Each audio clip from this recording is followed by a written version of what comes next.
मैं ईटीवी भारत की तरफ से गीतेश्वर प्रसाद सिंह। आज हमारे साथ स्पिरिचुअल जगत की बहुत बड़ी हस्ती कमलेश देसाई भाई पटेल, जिन्हें प्यार से लोग दाजी कहते हैं। आज हम उनसे जानेंगे तमाम उनके सिद्धांतों के बारे में, उनकी विचारधारा के बारे में, नई पीढ़ी को जो उन्होंने सीख दी है उसके बारे में और उनकी किताब के बारे में भी। तो अंदर की नमस्कार दादी। नमस्कार, हम सभी को प्रेम से नमस्कार। आप नई पीढ़ी को अपनी विचारधारा से जोड़ रहे हैं, उसकी आज की डेट में क्या प्रासंगिकता है, किस तरह से लोग उसको स्वीकार कर रहे हैं, इसके बारे में थोड़ा बताइए। नई पीढ़ी के बारे में बहुत गलत फहमी है। वो वही रास्ते पे चलेंगे जहाँ हम चलते हैं। अब कहोगे बेटे सेल फोन मत यूज़ कर, लेकिन खुद ही सोने से पहले घुमाते रहते हैं मैसेजेस क्या है, बाद में तकिए के नीचे उसको रख के सो जाते हैं और बच्चे को कहते ये ऐसा मत कर, तो कैसे पॉसिबल है। तो बच्चे हमसे सीखते हैं और हमसे भी ज़्यादा स्मार्ट भी है, लेकिन उनको ढंग से जो गाइडेंस मिलना चाहिए, जो कैरेक्टर फॉर्मेशन है, मोरल मसल स्ट्रॉन्ग करना है, वो नहीं हो रहा है, क्योंकि खुद में ही कमियां हैं। हम सब में खुद में ही कमियां हैं। अब युवा को बोलोगे चल बेटे ध्यान कर ले, वो तैयार हो जाएगा। जो माँ बाप है 40 साल से ज़्यादा या 50 साल से ज़्यादा या 60 साल से ज़्यादा, वो बोलते हैं अभी क्या जल्दी है, रिटायरमेंट के बाद कर लेंगे, पोस्टपोनिंग थिंग्स। और जब 60 साल की उम्र हो गई, बाद में टांग भी घूमती नहीं है, सीधा बैठ भी नहीं पाएगा, तो ध्यान कब करोगे। वो हमारे धर्मशास्त्र कहते हैं ये सब तपस्याएं बूढ़ी उम्र में होता है, पूरा जब बूढ़े हो जाते हैं तब। तो प्रॉब्लम एडल्ट्स है, यंगस्टर्स नहीं है। यंगस्टर्स तो जल्दी मान जाते हैं चलो, क्योंकि उनका माइंड भी साइंटिफिक है और योग भी साइंटिफिक है। योग में देखो, आप आसन देखो, आप करोगे तब पता चलेगा कि अपनी शरीर कितना फ्लेक्सिबल रहता है। तो प्रूफ है उनके सामने। जब ईश्वर की बात करते हैं, बड़ी बड़ी बात करते हैं, देखो ये यहाँ ये मंदिर है, ये मंदिर है, वो मंदिर है, हम वहाँ जाते हैं, तू भी चल मेरे साथ, है ना। कई लोग बड़े बड़े एग्जाम्पल देते हैं, ऐसा भी कहते हैं ईश्वर सर्वव्यापी है। बच्चा पूछेगा सर्वव्यापी है तो फिर मंदिर क्यों जाए, क्यों जाए। जी बिल्कुल। तो लोग एग्जाम्पल भी देते हैं कि हवा तो सब जगह चलती है, पंखा लगा लो तो वहाँ जोश से हवा आती है, तो वो बोलते हैं कि ईश्वर की कृपा जोश से मंदिर में आती है। ऐसा अननेसेसरी लॉजिक लगाते हैं, लोगों को ट्राई करते हैं। और आप जब वहाँ जाते हो और वापस आते हो, वही का वही पत्थर होके आते हो, कुछ फर्क तो पड़ा नहीं है आप में। मंदिर में जाने से मन बदलना चाहिए, लेकिन मन बेकार का हो जाता है। हमने बचपन में कई मूवीज़ देखी थी, मंदिर में जाता है हीरो, हीरोइन भी जाती है, लाइन लग जाती है ऐसे साइड में। यदि मूवी में ऐसा है तो हकीकत में भी ज़िंदगी में तो होगा ही। Lot of lovers they meet in the temple. I wish there more, ईश्वर के प्रेमी भी और मिल जाते तो अच्छा रहता। वैदिक काल में एक भी मंदिर नहीं था। आप पूरा वेद पढ़ो, उपनिषद पढ़ो, गीता भी पढ़ो, सब जगह आपको ऐसा ही मिलेगा। कहीं पे भी मंदिर का मेंशन है ही नहीं। क्यों नहीं है? जिनका अनुभव करना है पवित्र हृदय से, वो तो अपने आप हो जाता। तो कहाँ ढूंढे उनको जो अंदर है, अंतर्यामीन हम कहते हैं ना। जी बिल्कुल। तो बहेरिया में कब बनाए आपने? बैठा दिया एक जगह पे, तू वहाँ रह, मैं यहाँ हूँ, और आवाज़ मत कर। मैं कुछ जो चाहिए तो मैं आके मांग लूँगा। वो मिले न मिले क्या पता, है ना। तो हमारा जो व्यवहार है आध्यात्मिकता की ओर बड़ा अनोखा है, अनूठा भी है। उसमें बहुत खालीपन है, हल्कापन है, उसमें कुछ सब्सटेंस नहीं है। माँ को पूछो, दादी को पूछो, माँ भगवान में मानती है? हाँ बेटे। क्यों मानती है? सोचेगी थोड़ी देर और गुस्सा भी हो जाएगी, क्यों ऐसा पूछता है। गिल्टी कॉन्शियस, बोले कि मेरी माँ ने बताया, हमारा धर्म ऐसा कहता है, हमारे शास्त्र ऐसे कहते हैं, हमारे पंडित जी के ऐसा कहते हैं कि ईश्वर है। पर तू क्या कहती है? वो कुछ नहीं बोलेगी। तो युवा प्रश्न तो करेंगे ही, क्योंकि जिस स्टाइल से अपना जीवन जी रहा है, इट इज़ कॉन्ट्राडिक्टिंग, विरोधाभासी है असलियत से।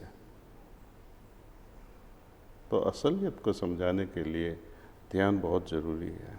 ध्यान से ही हमें एक तरह की समझ आएगी। माइंड जब क्लियर होगा, जब उसकी अनुभूति होगी, तो श्रद्धा की ज़रूरत नहीं है, मान्यता की ज़रूरत नहीं है। श्रद्धा एवं मान्यता हमारी जो तपस्या से पूंजी है, उससे बिल्ड होता है। जब हम तपस्या करते हैं, even for 10 minutes, 15 minutes, even for 10 minutes और 15 मिनट्स एवरी डे, सही रास्ता होगा तो आपकी अनुभूति तुरंत हो जाएगी, और अनुभूति से ही हमारी श्रद्धा बढ़ती है। शुरू में अनुभूति नहीं होती है, शुरू में श्रद्धा होनी ही नहीं चाहिए, वो अंधी श्रद्धा होएगी। तो युवा को हम कहते हैं कि पहले आप अनुभूति ले लो, अनुभव करो, बाद में मानो, तब वो मानेंगे। दादी बहुत अच्छी बात बताई कि युवाओं की उतनी गलती नहीं है जितना हम लोग एक परसेप्शन बना लिए हैं।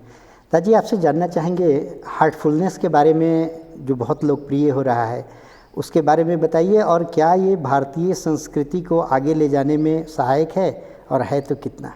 थोड़ा इलोबरेट करके बताइए इसको। मेरा बचपन से योग में बहुत ज़्यादा इंटरेस्ट रहा। मान्य गुरु मेरे दिल से रहे थे श्री रामकृष्ण परमहंसा। जब छोटी उम्र में मैंने उनकी गॉस्पेल की बात किताब पढ़ ली, रामकृष्ण परमहंस की गॉस्पेल, हर पेज पे रोना आता था। वो ईश्वर के लिए इतना तड़पते थे, ऐसी तड़प होए तो कुछ भी नहीं करना पड़ेगा। क्या बात है ना। वो रोते थे, और जैसे जैसा उन्होंने लिखा तो हमें भी आंसू आ जाते थे। राइट। तो उनके जो चेले थे Swami Vivekananda, automatically if you are attracted towards Ramakrishna Paramhansa, automatically Vivekananda नज़र में आ जाएंगे, और उनके भाषण क्या दुनिया को बदल सकते हैं यदि सुनने के बाद उसको इम्प्लीमेंट करें अपने जीवन में। तो हमेशा मेरे हृदय में प्रार्थना हुआ करती थी, शायद मुझे रामकृष्ण परमहंस जैसे सदगुरु मिल जाए तो अच्छा रहेगा। गुरु तो मिल गए, काम भी हो गया अपना। लेकिन मैं दुनिया को यही कहना चाहता हूँ कि आप ध्यान करो। ध्यान से सब कुछ आसान हो जाता है। मैं एक छोटा सा मामला बताऊं। जब स्टूडेंट हुआ था, मैंने 3rd ईयर ऑफ फार्मेसी में ये ध्यान शुरू किया। फार्मेसी क्लियर करने के बाद हम यूएस चले गए, वहाँ बिजनेस शुरू किया फार्मेसी में। स्टूडेंट होने के नाते क्या पढ़ना है क्या नहीं पढ़ना है, कब पढ़ना है, कब नहीं पढ़ना है, किससे दोस्ती करना है, किससे नहीं करना है, ये मूवी में जाए या नहीं जाए, और पढ़ाई के बाद किससे शादी करें। These are fundamental questions। तो ध्यान में अलग अलग उपाय आ जाते थे, सॉल्यूशंस, उसका जवाब मिल जाया करता था कि आज ये पढ़ो, ये पढ़ो। और जब दिल की हम सुना करते हैं ना, तो परिणाम हमेशा अच्छा ही आता है। आप देखो, कोई भी जो सुन रहा है कि आपके जीवन में, आपके अतीत में देखो जो कुछ हुआ, जहाँ आपने दिल यूज़ नहीं किया, दिल ने कहा ये मत कर, आपने कर डाला, और दिल ने कहा ये कर और आपने नहीं किया, दोनों में पछतावा होएगा। लेकिन जब भी हमने दिल की बात सुनी है ना, हमेशा सक्सेस रहे हैं, हमेशा। उसका परिणाम दिल को आनंद करता है। ये कब हो सकता है? कन्फ्यूजन लोग में आता है कि ये मेरा मन कह रहा है कि दिल कह रहा है, राइट?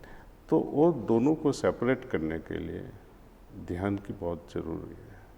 और कैसा ध्यान कि जो अपने हृदय को साफ करे, अपनी फीलिंग्स, अपनी जो मिसअंडरस्टैंडिंग्स है वो सब साफ करे, थरो अंडरस्टैंडिंग आएगी, हम सिंप्लीफाई होते जाएंगे, प्योर होते जाएंगे, और जो पवित्र हृदय है, जो ईश्वर का स्थान बन जाता है, मंदिर बन जाता है, तो वहाँ आंसर्स तो फलीभूत वैसे ही आते रहते हैं। दिल और मन से एक आवाज़ आएगी। हाँ, तो ध्यान बहुत अच्छी चीज़ है। जब बिजनेस में भी सपोज कोई एम्प्लॉयमेंट के लिए आ गए, इसको रखना है नहीं रखना है, एक नज़र से पता चल जाता है कि अच्छा है कि नहीं अच्छा है।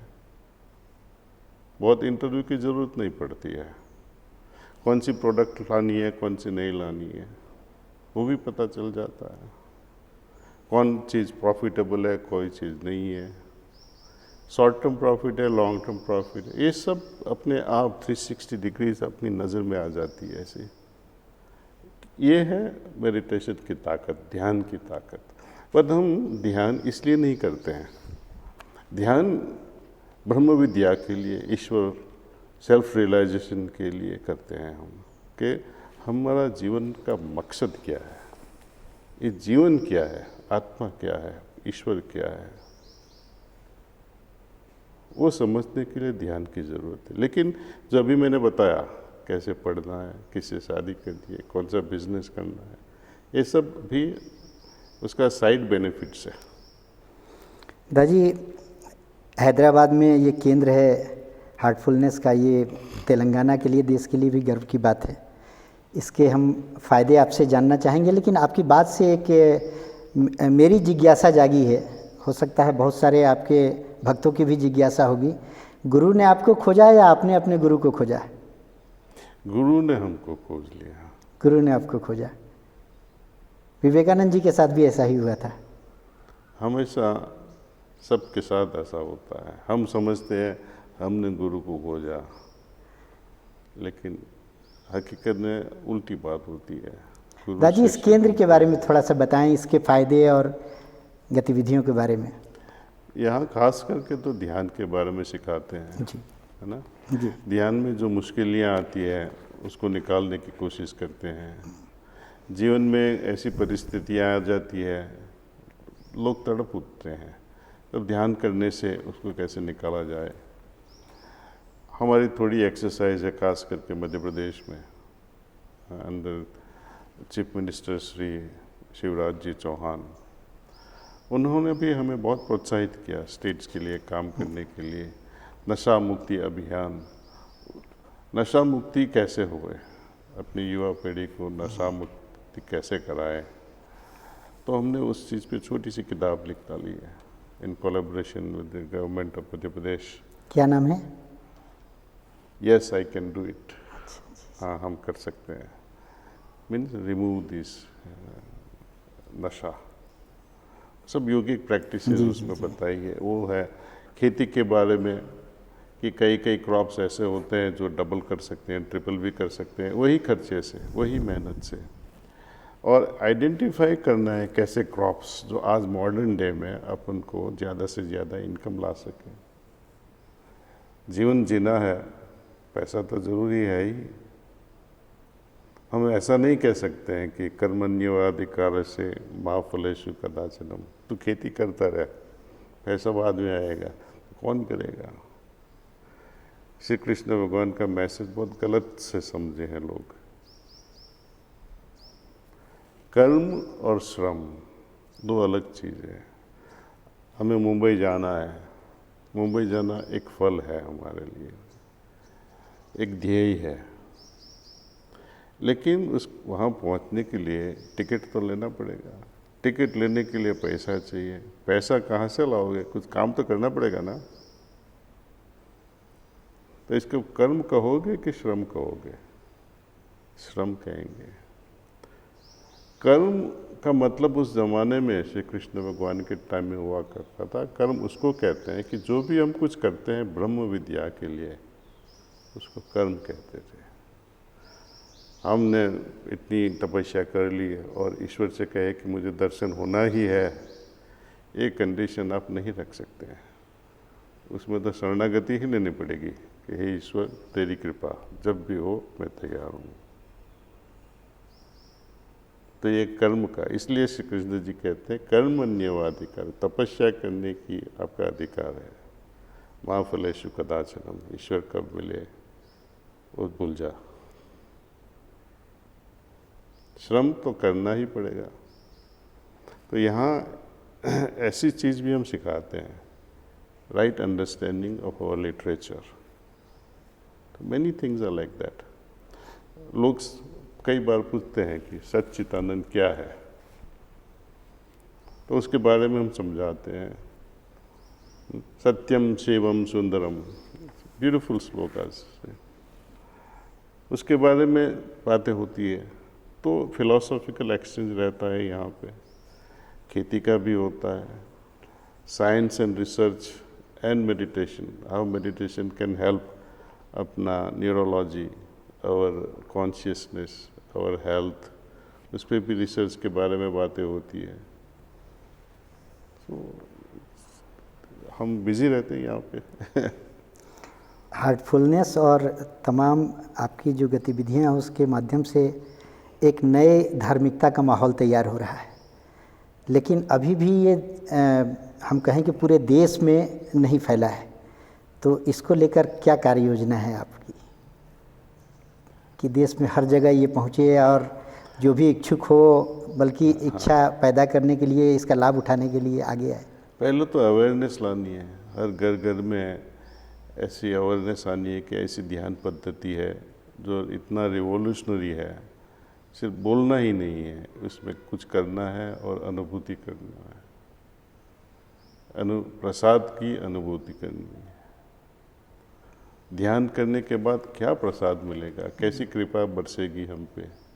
लोग कहते हैं कि ईश्वर की कृपा बरसती है भक्त पे, लेकिन आजकल हम जब देखते हैं किसने एक कृपा के बारे में भी सोचा हो या उसका अनुभव किया हो, उसमें उनकी कृपा में कैसे डूबे रहे हैं, उनकी पवित्र धारा जो आती रहे, बरसती रहती है, उसके बारे में तो हमने किताबों में सुना है। अपने अनुभूति किसने की है? ईश्वर की ग्रेस ट्रांसमिशन, उनके जो आशीर्वाद आते हैं, वो सब ये ध्यान से ही होता है। और वर्ड ऑफ माउथ, जैसे आप लोग हैं, आप बताओगे दुनिया को ये ध्यान पद्धति है, जिनको उसकी ओर मन अट्रैक्ट होएगा वो करेगा, नहीं तो फ्लिप द स्विच, दूसरी चैनल। जी, हम तो अपने करोड़ों पाठकों को आपकी विचार पहुंचाने के लिए ही आप तक आए हैं। Thank you. आपके माध्यम से एक जानना चाहेंगे, लाला जी महाराज की 150वीं जयंती है, कल यहाँ एक बड़ा कार्यक्रम भी है, उसके बारे में थोड़ा बताएं, उसकी प्रासंगिकता, उससे लोग जुड़ें ताकि।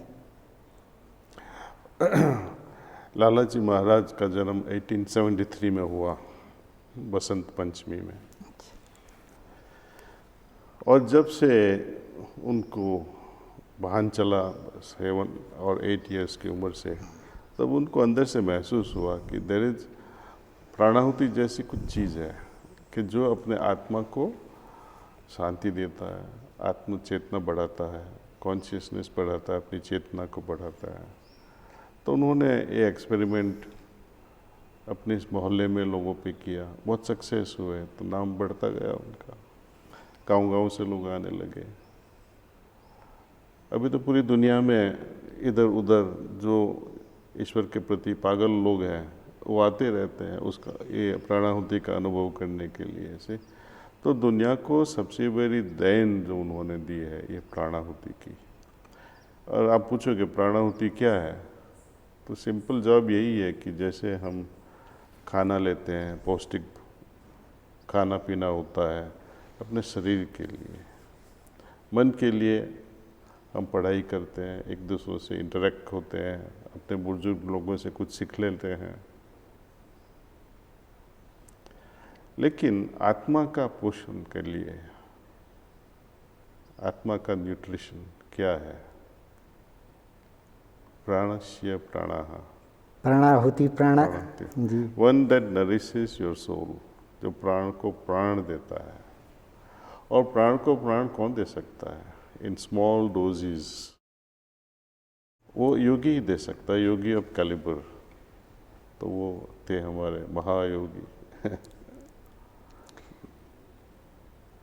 दादी, मेडिटेशन और सहज मार्ग सुनने में जितना सहज लगता है, अपनाना उतना सहज नहीं होता है। इसको सहज कैसे बनाएं? सहज या डिफिकल्ट अपने खुद पे आधारित है। आपको यदि अनुभव हो गया तो आप उसके पीछे पड़ जाओगे, आपके लिए वो सहज होएगा।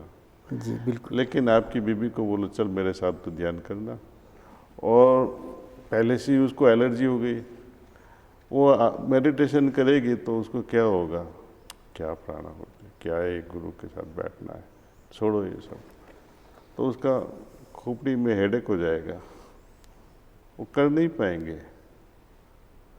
तो एक तो इंटरेस्ट होना है, तड़प होना है, तो सहज हो जाएगा। तड़प के बिना आप किसी को खाना दे दो, सबसे अच्छा भोजन भी दे दो, भूख नहीं है तो उसको उल्टी हो जाएगी। तो आध्यात्मिक भूख होनी है, ईश्वर के प्रति तड़प होनी है, तब सहज, नहीं तो बहुत कठिन हो जाता है। गुरुजी, ये तड़प सहज है या इसको जगाया भी जा सकता है? तड़प सहज भी है और जगाया भी जा सकता है, यदि आप में इतना धैर्य है। 3-4 दिन का बहुत काफ़ी है। 3-4 दिन आपको पसंद हो या ना हो, फिर भी आप करते रहो।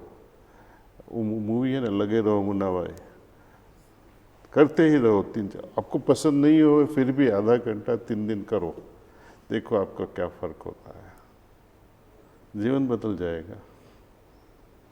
आजकल बच्चे स्कूल कॉलेजों में जाते हैं और अगर उनके पसंद की कोई चीज़ न मिली, कंपटीशन का दौर है, तो मैं अक्सर देखता हूँ या हम लोग देखते हैं, अखबारों में खबरें भी आती हैं, हमारे न्यूज़ पोर्टल पे आती है कि डिप्रेशन का शिकार हो जाते हैं, तनाव में आ जाते हैं। इसका क्या कारण है, इसका उपाय क्या है? आपने वही बोल दिया, जो पाना था वो नहीं मिला इसलिए डिप्रेशन हो जाते हैं। ऐसे में क्या करे वो? उनको अच्छी समझ देनी है कि बेटे आज नहीं कल मिलेगा, और इतना एक्सपेक्टेशन मत करो। एग्जैक्टली है ना, बच्चों से। कई बार बच्चे हैरान हो जाते हैं, माँ बाप ने मेरे लिए इतना पैसा खर्च किया है, इतनी उम्मीद भी है, मैं कर नहीं पाया। उनको ग्लानि होती है, दुख होता है। तो इतना जितना हो सके इतना कर लो, माँ बाप की अपेक्षाओं का दबाव उन पर न पड़े। हाँ बस, तभी अच्छा हो जाएगा।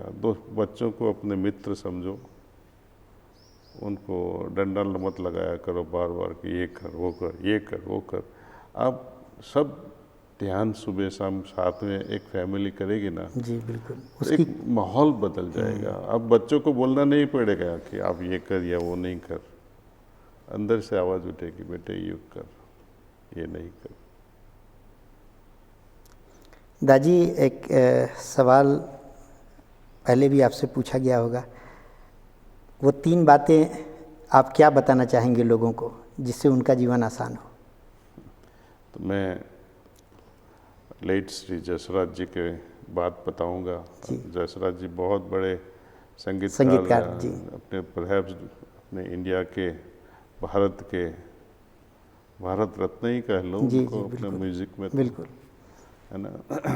उनसे हमारी मुलाकात हो गई तो उनसे हमने पूछा, पंडित जी आप थे अभी close to 90 years of your age now,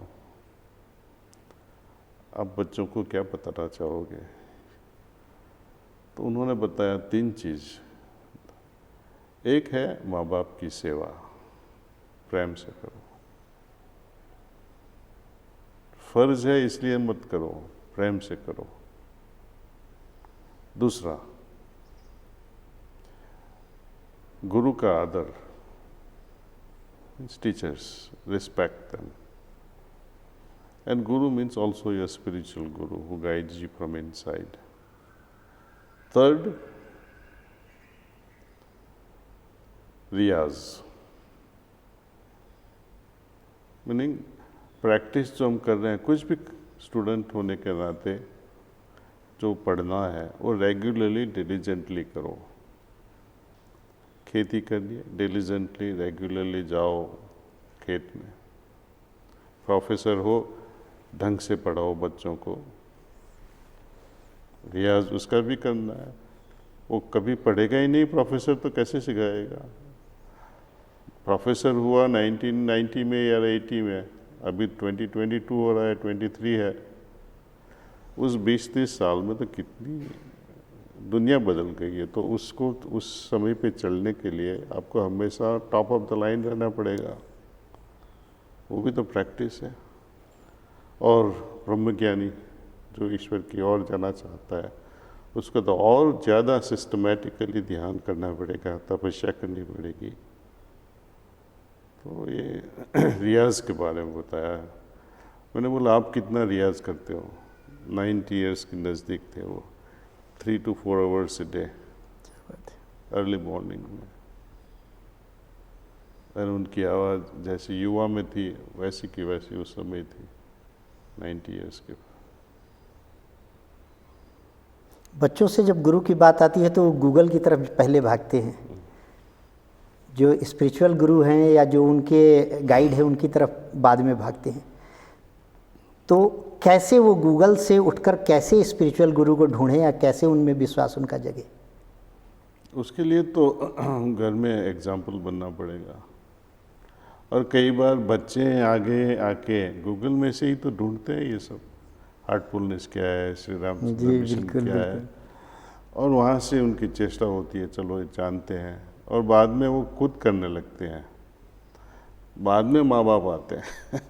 ऐसा भी एग्जाम्पल है जी। बहुत लोग ऐसे हैं। अब आप कैसे, मेरी बिटिया ने बताया कि आप ध्यान करो। तो गूगल सहायक है उनका। अपनी शिक्षाओं का सारांश एक बार बताएं पाठकों को। शिक्षा का सारांश तो बहुत कठिन है, लेकिन हमें एक चीज़ याद रखनी है कि नम्रता, ह्यूमिलिटी, सादगी और हृदय की पवित्रता, बहुत हो गया। बहुत बहुत धन्यवाद।